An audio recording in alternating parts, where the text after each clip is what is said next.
Assalamu alaikum everybody. Hello dear viewers and learners. Today we are going to memorize some important appropriate preposition. Okay dear learners, no more talk. Let's get started our class.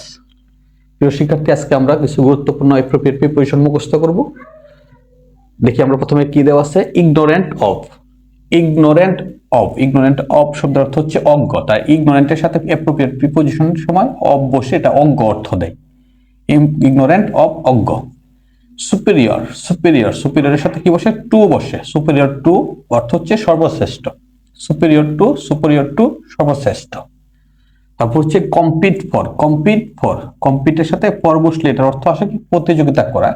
compete for প্রতিযোগিতা করা compete for, এভাবে আমরা মুখস্থ করব। attentive এর সাথে কি বসে, টু বসে। attentive to মনোযোগী হওয়া বা মনোযোগী। attentive to মনোযোগী।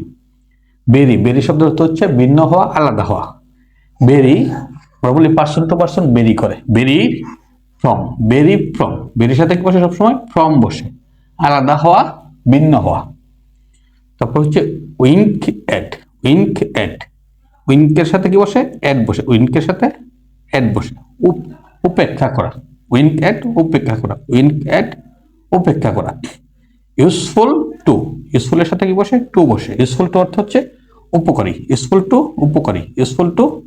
উপকারী। Okay dear learners, thanks for watching me.